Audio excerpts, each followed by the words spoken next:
Okay, so I'm really excited. I went to Twin Liquor today. Apparently they have a sale. It ends tomorrow on the 3rd for March 2019. They do it twice a year, so there'll be one later, like around maybe August.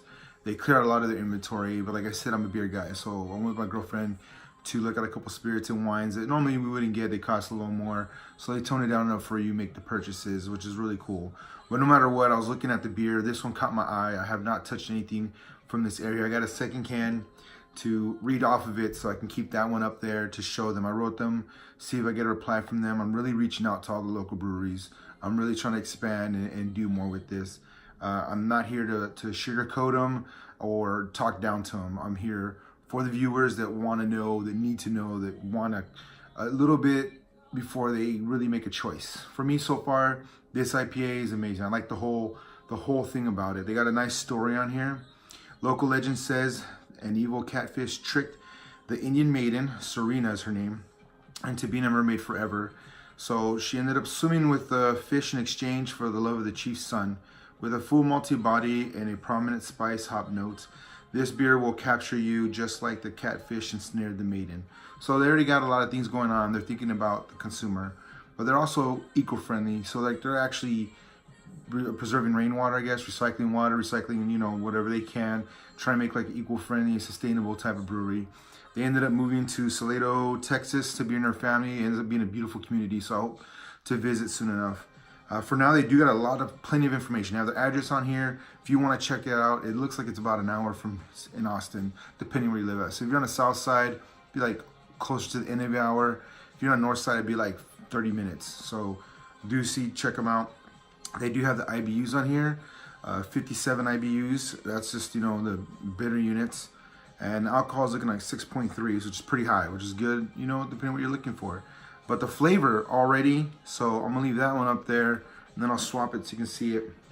There's a thing that they focus on, I don't know if they did it, but it did mention the notes of hop notes in the beer, the malty body. So the maltness is from the malt, so the grains, the barley, and they can body back it as a term. And basically, when you get to so much bitterness from the hops and you want to tone it down or direct it a certain direction, you use the barley or any of the malt to get that to exchange into a different direction, which lowers the bitter units, increases sweetness, flavor. It can help with color. Hops do a great deal for color, but definitely malts can help out too. It can just nudge it down a little more to make it more palatable and enjoyable. Hops varies for everybody. This one to me covers more of the grassy, almost piney notes, which those are my favorite. Those are the ones I love, I can handle. So I am using the wrong glass. I got 8th Wonder over here, but definitely want you to see that beautiful color. It's just starting to amber, definitely deep golden. I think it's gorgeous. It's a beautiful, beautiful beer. And then again, a lot nice hops on it with the little touch of the malt.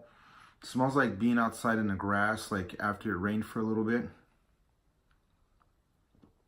And that beautiful, toasty, caramelly, but grassy hops. So the combination together, I think, is beautifully balanced. So for anybody starting out, you never touched a pale, if you never touched an IPA, this is a little intense at 57 bitter units, but this will see where your threshold starts. If you cannot handle this one, then you want to tone back more.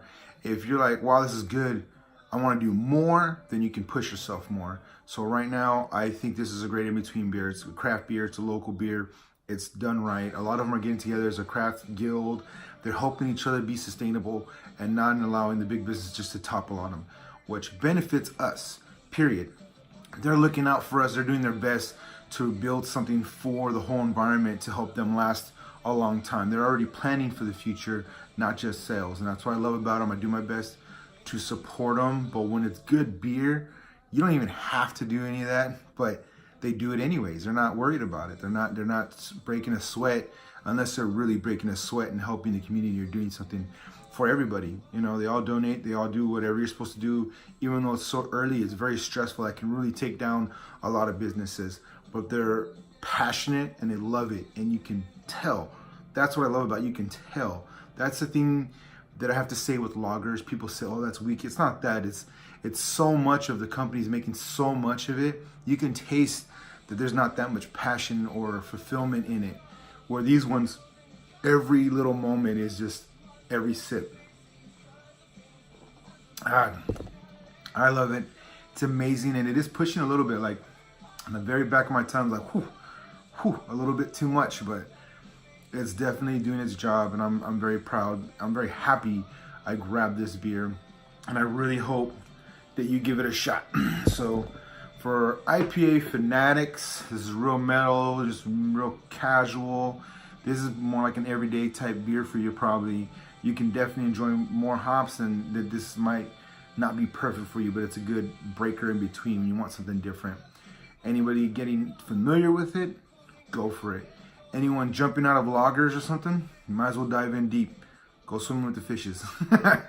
So other than that, you know, being silly, definitely it's everywhere right now that I've seen in Austin. I don't know about Houston, but when I go visit, I'm gonna go keep an eye out and see what's getting around, you know. But these are two strong cities that cover a lot of beers, a lot of breweries are right around them. So hopefully you pick this one up and give it a shot, and let me know.